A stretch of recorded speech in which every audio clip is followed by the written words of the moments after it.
No vídeo de hoje, o Corinthians supercampeão do Brasil. E ontem foi uma daquelas tardes assim para deixar todo corintiano, toda corintiana orgulhosos do que se viu dentro e fora de campo. Eu acho que a gente pode considerar a tarde de ontem uma tarde histórica para o Corinthians, sem dúvida. E sobre o Flamengo, temos um ponto aqui. 2026, pós 2025 mágico, de vários títulos, o Flamengo vai conseguir repetir? O Flamengo vai conseguir repetir, não digo o número de taças levantadas, já não vai, né? Porque perdeu a Supercopa, mas vai conseguir ser competitivo no mesmo nível? Vai conseguir ter o mesmo desempenho? Porque esse é o grande desafio, né? Das equipes que vencem e querem continuar vencendo. Like no vídeo, se inscreve, ativa o sininho, rumo a 460 mil inscritos por aqui. Uma boa segunda-feira para todo mundo, uma boa semana abençoada. Muito bom ter você na hora do almoço aqui no canal do Jorge Igor. Muito bem. Eu ontem não falei do João Vitor Gobi xingando os jogadores de São Paulo e Santos, eu esqueci, eu perdi esse fio, mas eu falarei em algum momento. Um vídeo só para isso, ou hoje à noite ou amanhã meio-dia. Mas nós vamos entrar nesse tema. Muito bem, vamos começar falando do vencedor, do Corinthians. Primeira coisa antes de entrar no jogo. Ontem, o que se viu, a gente vai até já entrar no jogo para fazer esse elogio, né? Mas só estendendo e completando aquilo que eu disse na introdução do vídeo, que foi uma tarde histórica, que todo corintiano deve estar muito orgulhoso do que viu. Do que viu em campo, em termos de entrega, espírito de decisão. A gente já falou algumas vezes aqui, deixa eu ver como é que tá o volume do microfone. Ah, tá tudo bem, tudo certo. Tem que fazer essa checagem antes, né? O animal! Eu esqueci, mas o vídeo tá com um bom áudio hoje. Voltando, não perdendo o fio, quando a gente fala que em espírito de mata-mata, que o Corinthians é uma equipe, um clube tradicionalmente forte nesse tipo de competição, obviamente tem torcedor rival que quando ouve isso não se agrada. Isso é um mito. Não é um mito, não é um mito. O Corinthians é um daqueles clubes, e existem outros clubes, claro, né?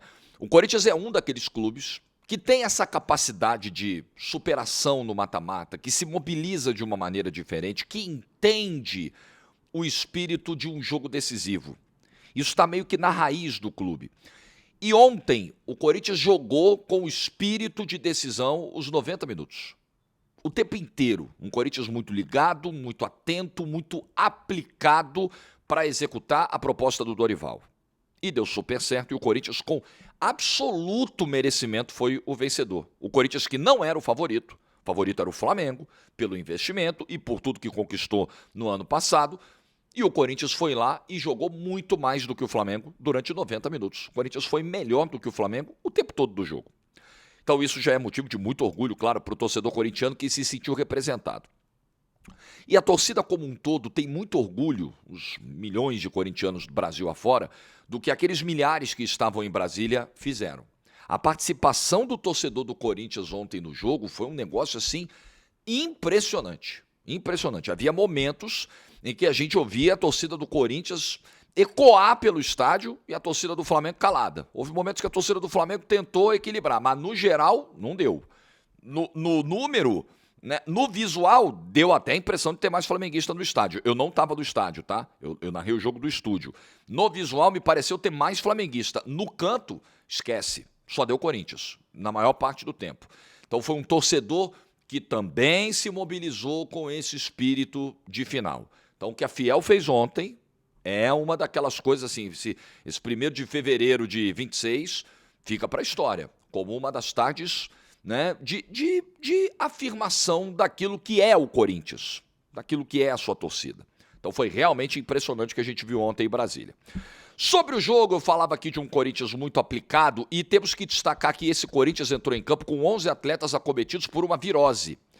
A notícia do GE ontem era de que o Garro, às 6 da manhã, dia do jogo, acordou, virou para a comissão técnica, virou para o médico do clube e falou, não tô legal não. Dia do jogo, dia da final, 6 horas da manhã.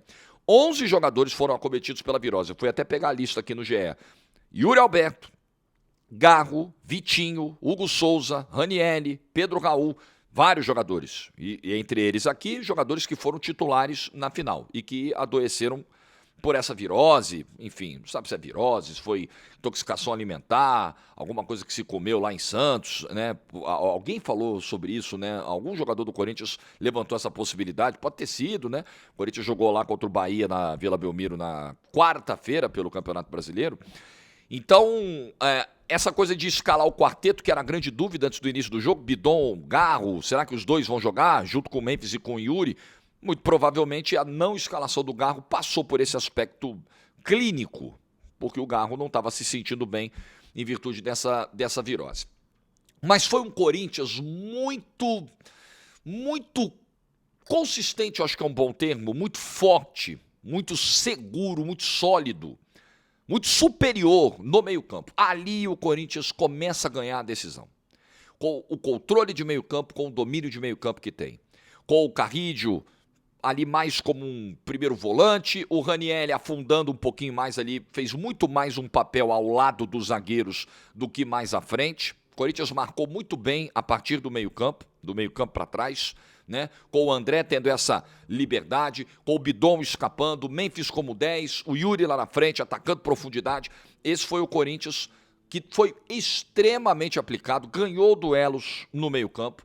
Partida do André muito boa, como tem ido bem também, né? Jogadores de meio campo do Corinthians como um todo nesse início de ano, já fiz elogios recentes aqui ao Matheus Pereira, por exemplo, tem ido muito bem. André muito bem, Bidon mais uma grande partida, muito boa partida. Não só ajudando o Corinthians na saída de bola, mas também marcando, também recompondo, também ajudando a proteger a defesa. Então foi um Corinthians que, no primeiro tempo, ele teve menos posse e finalizou menos, dentro do esperado. O Flamengo sempre tenta ter mais posse, mais controle, finalizar mais do que o seu adversário. O Flamengo teve a primeira chegada, né, aquele desvio de cabeça que o Bidu tirou ali praticamente em cima da linha. Mas o Corinthians foi eficiente e o Corinthians tinha saídas de contra-ataque muito fortes, inclusive, né, com 40 segundos já tem a jogada do Yuri pela direita que o Memphis não consegue completar o cruzamento na segunda trave, e quando já estava 1-0 tem aquele contra-ataque gigante que o Bidon puxa, o Memphis recebe com liberdade, mas o Rossi acaba fazendo uma bonita defesa numa batida pelo alto.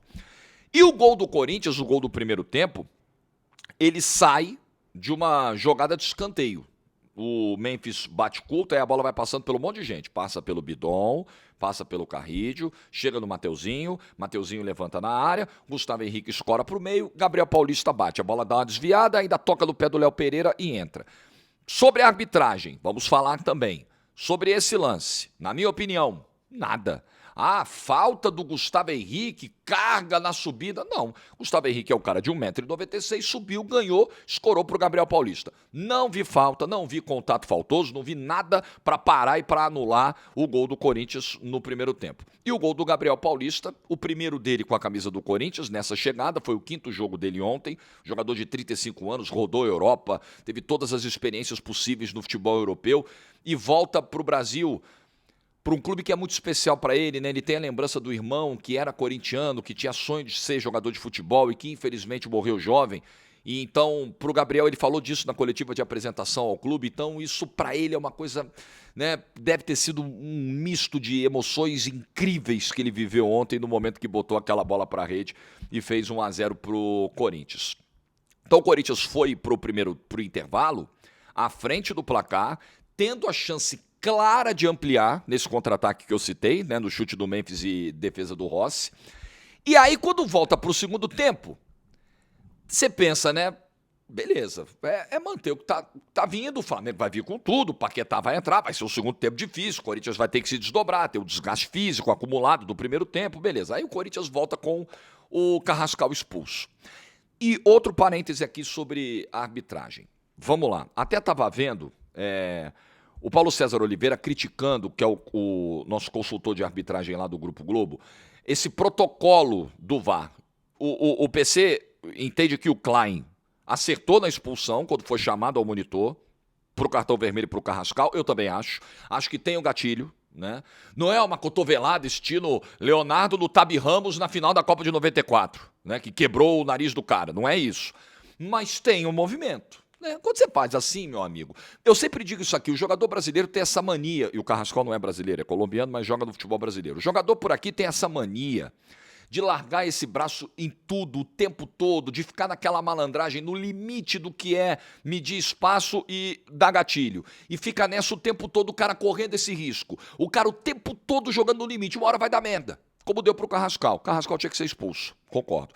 E a crítica do PC é como foi feita a checagem. Ele entende que do ponto de vista legal, ele falou isso ontem à noite no fechamento do Sport TV, ele entende que do ponto de vista legal a decisão foi correta e que o procedimento tem que ser discutido, né? Do jogador voltar e o Klein tirar o cara depois de 20 minutos de intervalo do jogo. O meu ponto é se existia no momento quando terminou o primeiro tempo, a minha dúvida é se o VAR tinha já a imagem conclusiva. Porque se o VAR, no momento que termina o primeiro tempo, só tem aquela imagem que a transmissão mostrou, que é uma imagem distante, ali não tinha como ter 100% de certeza do que aconteceu. Aquela imagem, aquele ângulo, ele não era o ângulo que esclareceria o lance. O ângulo que esclareceu foi justamente o ângulo que a gente viu na volta do intervalo, no momento da checagem, né? Então ali, essa é a minha dúvida. Por que demorou tanto? Por que não foi imediato? Por que não foi ali enquanto o bidon estava caído, estava aquele bolinho, o lance tinha acabado de acontecer? Por quê? A minha dúvida é essa. Se talvez o VAR só possa ter acesso, só tenha tido acesso, só tenha conseguido buscar o ângulo definitivo ao longo do intervalo. E aí, quando a gente fala, eu vi muita gente falando, poxa, mas olha só, né? Você atrapalhou os planos do Felipe Luiz, porque ele passou o intervalo inteiro montando uma estratégia para jogar com o 11 do segundo tempo, ele volta do intervalo e é surpreendido com uma expulsão que já poderia ter sido definida antes do intervalo. Mas não só o Felipe Luiz, o Dorival também. Porque o Dorival também poderia ter montado uma estratégia de 11 contra 10 no intervalo e não deu tempo. E não pôde, não teve essa janela de 15, 20 minutos de oportunidade para fazer isso no intervalo. Ele só ficou sabendo que teria um a mais a partir do momento que o Carrascal pisou do campo, o VAR chamou e ele foi expulso, né? Então vale para os dois isso aí, vale para os dois. Então o Corinthians começou o segundo tempo com esse jogador a mais. Teve uma escapada ali com 14 minutos, um gol anulado por impedimento, né, no rebote ali do Memphis. O Flamengo tinha ali tentativa de controle territorial, de empurrar o Corinthians para trás no segundo tempo. O Corinthians, nos primeiros minutos, foi se situando, depois conseguiu trocar um pouco mais de passe, né, conseguiu criar oportunidades no ataque. O Flamengo teve as chances dele, mas o Corinthians também teve as suas chances. E ainda foi coroado com o gol do Yuri Alberto, que tinha mandado uma bola na trave, né, 1 minuto, 2 minutos antes, e que depois, no lançamento do Caio César, encobriu o Rossi, condição legal. Eu queria também falar essa coisa do protocolo de levantar a bandeira, tá? Outro ponto. O assistente, ele tem como recomendação, ao final da jogada, no desfecho da jogada de ataque, levantar a bandeira se tiver visto o impedimento ou mandar a vida seguir, né? De confirmar aquilo que viu, a sua decisão, o seu apontamento, porque a decisão final é do árbitro, ao final, ao término da jogada.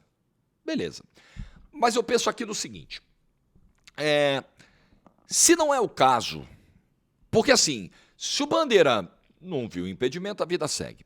Se o Bandeira tiver ali uma dúvida do impedimento ou não, assim, não vai mudar nada, porque todo lance de gol é checado pelo VAR. O VAR checa todos os gols. Porque você levanta a bandeira e acaba errando, e o VAR te corrige, você quebrou o momento da comemoração do jogador, que é o principal momento do futebol. Você quebrou o momento do torcedor. Você quebra as pernas até dos narradores, mas aí também não tem que se preocupar com o narrador, não. A gente se vira. Você quebra a aura do momento. Era um gol de confirmação de título, o Yuri pula a placa, atropela o Escobar, vira uma cena engraçada, só que aí ele para. Ele para porque o Bandeira levantou e o Bandeira estava errado. Se você tem o olho da tecnologia e a chance de erro da tecnologia é muito, infinitamente menor do que do olho humano, talvez seja o caso. Ah, mas o Bandeira vai virar um item decorativo. Não é uma questão de ser item decorativo, mas é uma questão de admitir que, olha, da tecnologia não dá para ganhar. Não tem como. Deixa o jogo seguir, deixa o lance correr. O assistente pode até sinalizar para o árbitro, ó, Acho que estava impedido, hein? Mas vamos ver lá no VAR. Porque de qualquer maneira o VAR vai ter que ver, né? E aí o VAR viu, nossa, o Yuri partiu muito atrás, a condição era muito, muito legal e fez o segundo gol para definir. Mais um gol do Yuri em decisões, mais um gol de um cara que superou tudo. Tudo que você possa imaginar que um jogador de futebol pode passar, de delicado, de pressão, de ruim, num clube, o Yuri passou pelo Corinthians. O Yuri é de uma resiliência impressionante. Muita pancada e muita pancada merecida. Não estou falando do que é desproporcional que vem da internet, porque a internet é terra dos doidinhos mesmo, não é disso que eu estou falando. Mas muita crítica dura, porém merecida. E ele foi lá, deu a volta por cima. 3 títulos já no Corinthians. E mais um gol em finais, como fez na final da Copa do Brasil no ano passado. Bom, de grana, Corinthians faturou 11,6 milhões de reais com o título da Supercopa Rei. Tinha a cota fixa lá da CBF para os 2 finalistas, 6 milhões e 300, mais $1 milhão que a Conmebol enviou, de um checão lá da Conmebol para o Corinthians. Muito bem-vindo esse dinheiro, né? Porque a dívida bruta do Corinthians hoje está batendo quase 3 bilhões de reais, 2,8 bilhões de reais.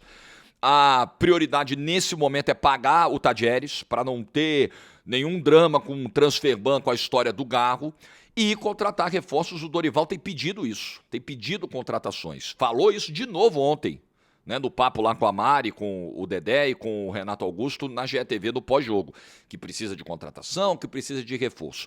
O problema é que não tem dinheiro. O Corinthians vai precisar buscar oportunidades de mercado, empréstimos ou jogadores em fim de contrato, sem taxa de transferência, porque dinheiro não tem muito, né? E, aliás, desses 11 milhões e 600 mil reais de premiação da Supercopa Rei, 4 milhões e 700 vão para o Memphis, né? Esse contrato do Memphis, assim... Ok, o Memphis tem dado retorno em campo? Tem, já são títulos aí com a camisa do Corinthians acumulados, 2025, 2026, só que a bola de neve está aumentando, porque já está batendo 30 milhões a dívida do Corinthians com o Memphis. A diretoria está renegociando as pendências, só aumenta, né? Então esse contrato que foi assinado em 24, se for renovado... né? Tá em discussão aí se vai renovar, se não vai renovar. Esse contrato não pode ser feito nos mesmos moldes. Não estou nem discutindo aqui se o Memphis merece, se não merece. Eu acho também que é um bom debate, tá? Mas não estou nem entrando nesse. Eu estou entrando na condição de pagamento do Corinthians. Porque, beleza, você vai assumir um compromisso, você tem que ter bala para bancar.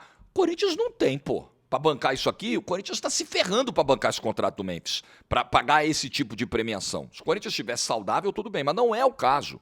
Então, né? Mas isso é um papo para resolver para frente. Agora não tem jeito, tá assinado, tem que pagar. Não tem jeito. Combinado não sai caro, né? E o Dorival, só para fechar, Dorival ontem falou nesse papo pós-jogo leve ali com a galera da GETV, campeão, descontraído e tal. Ele falou sobre a mágoa que ficou com a saída da seleção brasileira, com as críticas injustas que ele considera desproporcionais, exageradas, que recebeu. E ele diz ali que chegou a repensar, né, o seu próprio valor. Pô, será que eu sou isso tudo que estão dizendo? E, assim, muitos profissionais passam por isso. Eu mesmo, quando fui ao Podpah, antes de estrear na GETV, contei essa história, né, de como eu tinha o desejo de narrar finais de Champions e agora... Puxa vida, né? As coisas chegam no tempo certo. Já são 4 finais narradas na GETV em 4 meses, né? Eu tenho muita felicidade disso e agradeço ao Papai do Céu. E eu lembro de ter falado sobre isso também lá no Podpah. Falei, galera, quando eu soube que não ia narrar nenhuma dessas finais de Champions, eu comecei a me questionar também, né? Falei, caramba, eu sei que eu tenho, né, um concorrente por essa final de um nível altíssimo, maravilhoso. E a casa não me sacaneou em nenhum momento. Mas eu começo a me questionar, será que de repente o problema não está comigo, né? Sou eu o cara que estou superestimando a minha capacidade? Isso acontece com muita gente, né? E com o Dorival aconteceu com as críticas que recebeu. Acho que teve crítica maldosa ao Dorival? Com certeza teve. Quando você parte para adjetivo, porque o Dorival é frouxo, porque o Dorival é isso, porque o Dorival é bundão, porque o Dorival não sei o quê, porque o Dorival é fraco... Aí a coisa resvala para o desrespeito. Agora, o trabalho do Dorival na seleção não foi bom. O trabalho da seleção foi o trabalho de apresentar pouca evolução. O time andava uma casinha para frente, voltava uma para trás. Andava uma para frente, voltava uma para trás. Toma uma paulada da Argentina do jeito que tomou. Fica muito difícil segurar. Um clamor popular por um técnico estrangeiro. Foi um caldo muito difícil. E eu acho que o Dorival, a minha crítica maior na época era essa. Acho que o Dorival teve muita dificuldade de entender o que é o ambiente de seleção brasileira. Passa por tudo, tá? Por linguagem coletiva até comportamento com os atletas. Aquela cena dos pênaltis na Copa América não ficou bonita pro Dorival. Realmente não ficou bonita. Ele fora da rodinha, dedinho levantado. Não ficou. Não ficou.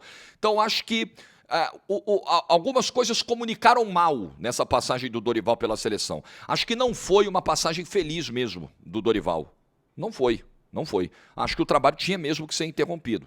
Agora, tratar o Dorival como um técnico descartável, Dorival não presta, Dorival não serve, Dorival é fraco, Dorival é isso, Dorival é aquilo, aí fica difícil. O cara que já ganhou uma porrada de Copa do Brasil, já ganhou Libertadores, já ganhou Supercopa, já ganhou vários estaduais, já tem um monte de título conquistado na carreira. Esse cara não pode ser tratado como descartável. Esse cara não serve pra nada, esse cara não serve pro futebol brasileiro. Tá aí o Dorival mostrando que tem condições de ser um treinador da primeira prateleira, desse mercado que é difícil, é escasso hoje, o mercado do futebol brasileiro. Parabéns, então, ao Corinthians, super campeão do Brasil. Vamos lá. Flamengo. Há 3 anos o Flamengo não perdia 3 jogos seguidos. Você sabia disso? Há 3 anos. O Flamengo elevou tanto o seu sarrafo de investimento, o seu sarrafo competitivo, que chegou nesse patamar aí. Nunca tinha perdido 2 seguidas com o Felipe Luiz, aí já viram espantos. Falam, nossa, Flamengo de outros tempos perder 2, 3 seguidas, que era uma mancha a mais para um tigre, né? Era a coisa mais normal do mundo. Hoje não. Hoje não. O Flamengo perder 3 seguidas é um negócio raro, é um negócio que não tinha acontecido, né? O grande desafio para mim, tem 2 grandes desafios nesse momento, tá? E os 2 eu acho que são de curtíssimo prazo, porque você não tem tempo para resolver os problemas, tem que ser muito rápido. Primeiro desafio, físico. Apesar do Felipe Luiz ter dito que não foi exatamente a questão física que definiu o resultado de ontem, o Felipe Luiz está até tentando evitar um pouquinho isso, mas eu acho que isso aparece. Eu acho que isso ocorre em algum momento dos jogos, nesse início de temporada, né? Acho que, ok, tá dentro do pacote de um time que precisou jogar até 17 de dezembro, tá voltando agora, teve até que antecipar um pouquinho o retorno, porque os meninos do Sub-20 não deram conta lá, não seguraram o rojão no Campeonato Carioca, etc. Esse é o primeiro ponto. Eu acho que está presente sim, a parte física. E o segundo grande desafio, que também é de curto prazo, mobilizar, motivar esses jogadores a repetir tudo que foi feito em 2025. E aí é que está a parada. Quando o City do Guardiola ganhou a Tríplice Coroa, o Guardiola começou a dizer, olha, meu desafio para a temporada que vem é ganhar tudo de novo. É motivar os caras, é mobilizar os caras, porque ele já sabia, ele entende. Pô, o jogador estica tanto a corda, é tão difícil você ganhar uma Libertadores e um Brasileiro do mesmo ano. É você esticar tanto a corda, é um nível de cobrança, de entrega, de preparação tão alto que acabou, ganhamos. Você dá aquela respirada, relaxada, respira. Só que vira o ano, você já tem que correr atrás de tudo de novo. Então, é um desafio humano. Caramba, vamos ter que remar tudo de novo. Quando eu estava lá na final do Mundial, eu só pensava nisso, né? Quando terminou o jogo, e o Flamengo ficou isso aqui, né? De ser campeão do mundo, teve uma disputa de pênalti e tal. Eu só me lembrava do esforço necessário para chegar a uma final, como o Flamengo chegou, depois de tudo que passou no ano e tendo que jogar 3 jogos em uma semana. Tendo que jogar com o Cruz Azul, tendo que jogar com o Pirâmides, tendo que jogar com o PSG. O PSG chegou só na boa, só pra final, e o Flamengo fazendo todo esse esforço. E só me passava isso e falava, caramba, né? Os caras chegaram, deve estar doendo nos caras, porque é tão duro chegar, meu irmão, é tão difícil chegar. Aí você chega, você passa por uma estrada enorme, aí chegou, puta, escapou da mão. Imagino como é que é pro jogador, porque é o jogador que está se dedicando, que está batalhando, que está viajando, que está abrindo mão de um monte de coisa no dia a dia, né? Que está se esforçando ao máximo. Então, esse é o grande desafio para 2026. É mobilizar a galera. Fala, galera, gostoso, né? Viu a festa que foi 2025? Viu como a gente foi recebido nas ruas do Rio, do centro? Maravilhoso, muito legal. Viu como nós ficamos em paz? Ninguém xingou a gente mais, ninguém chamou a gente de time sem vergonha. A palavra crise subiu do noticiário. Bom, né? Gostoso. Vamos fazer de novo? Vamos tentar de novo em 2026? É complicado. E, além disso, é complicado também você repetir o sucesso entre uma temporada e outra, porque o teu adversário também se prepara melhor para jogar contra você, te conhece mais, né? O Flamengo não teve grandes mudanças no plantel, no estilo de jogo, é o mesmo Flamengo. Então os adversários, obviamente, vão criando antídotos, remédios para vencer o Flamengo, para derrotar o Flamengo.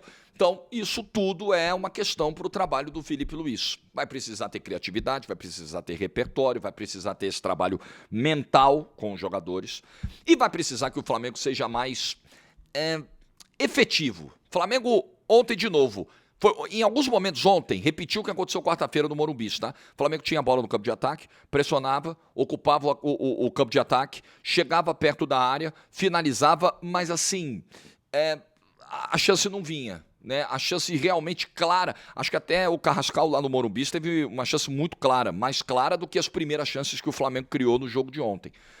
E aí o Corinthians começou, depois desse início de pressão ali do Flamengo, até os 20, 25, o Corinthians começou a ter um pouquinho mais de espaço, começou a dar trabalho para os zagueiros do Flamengo com ataques à profundidade, principalmente com o Yuri Alberto.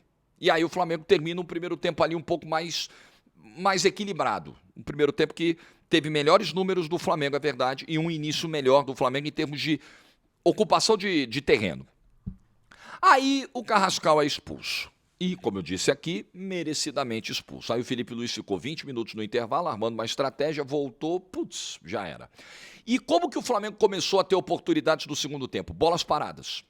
Bolas levantadas para a área, algumas faltinhas laterais, numa delas o Pulgar cabeceou a bola no travessão, e aí entrou o Paquetá. O Paquetá entrou ali faltando uns 20 minutos para acabar o jogo. Entrou dando dinâmica, entrou buscando, tentou passes em profundidade, não tem o entrosamento ainda, tentou uma bola para o Arrascaeta na área, não deu certo, tentou outra bola para o Bruno Henrique na área, não deu certo, não deu a bola no ponto correto, normal, o cara chegou quinta-feira, aí viajou para Brasília, um treinozinho, jogou ontem, está conhecendo os companheiros, está se ambientando, normal que algumas jogadas ainda não saiam com a fluidez que podem sair, com a qualidade que tem o Paquetá. Agora, não é normal o gol perdido na pequena área. É um gol muito, muito, muito perdido, bastante perdido. Uma bola para o alto, era a chance do empate. Empata, leva para os pênaltis, o destino poderia ter sido completamente outro. É aquele lance que fica ali na cabeça do cara, martelando, martelando. Meu Deus, como é que eu perdi? Como é que eu chutei essa bola para o alto? Dentro da pequena área, vai ficar martelando. Isso não tem jeito. Mas então o Flamengo tem esse desafio, tá? Tem esses desafios para o início da temporada. Obviamente que na internet, para ganhar dinheiro, para ganhar os seus centavinhos de monetização e pagar as contas, é muito triste, né? Muito triste que as pessoas precisem fazer isso. Já vão surgir as narrativas. Ah, o Flamengo é o time sem vergonha, o Flamengo é o time vagabundo, o Flamengo é o time de gente burra, Flamengo... Esse mesmo Flamengo, tá? Esse mesmo Flamengo, campeão da Libertadores brasileira e que quase foi campeão mundial no ano passado. Já não presta. Mas é a narrativa pós-jogo para mexer com a sua emoção. Você que tá ali no calor, acabou de perder o jogo, tá puto, tá chateado, tá vendo um adversário comemorar, ninguém gosta, né? Tá ouvindo o narrador gritar lá, campeão! Você fica puto com o narrador, você fica puto com tudo. Aí o cara pega você já nessa flor da pele dos sentimentos e ó, vai pra cima. Vai te vendendo ódio, você vai internalizando o ódio, você vai começando a acreditar nessas porra, é mesmo. Flamengo é um time horroroso, Flamengo é um time de jogador burro, Flamengo é um time fraco, Flamengo é um time incompetente, Flamengo é isso. Você vai internalizar. Quando, na verdade, a realidade não é essa. O Flamengo é o time que está encontrando dificuldades no início de temporada. 3 derrotas seguidas não podem ser normalizadas, mas o Flamengo ainda tem o principal elenco do futebol brasileiro. O Flamengo ainda é o principal candidato às taças que vai disputar ao longo da temporada. Simples assim, né? Simples assim. Então... é aquela coisa, né? Pelo gigantismo, pelo tamanho, tudo no Flamengo é amplificado, inclusive a pressão nas derrotas. Mas é um começo de temporada. O Flamengo confia no processo, tanto confia que renovou com o Felipe Luiz e manteve os jogadores que aí estão. E tem tudo para fazer uma bela temporada. Mas nesse momento está pressionado, o que é absolutamente normal. Ok? O que não é normal é a pressão desproporcional. Mas aí cabe a você, torcedor do Flamengo, filtrar aquilo que você lê, que você ouve, que você assiste sobre o Flamengo. E formar a sua opinião com bom senso. Não espumando e reverberando o ódio que vem na rede social de quem não está tão genuinamente puto assim. Ele está só querendo monetizar. E você está caindo. É o que eu penso. O que você pensa? Deixa a sua opinião nos comentários. Boa semana para todo mundo. Like do vídeo se você ficou até o final. Juízo e tchau.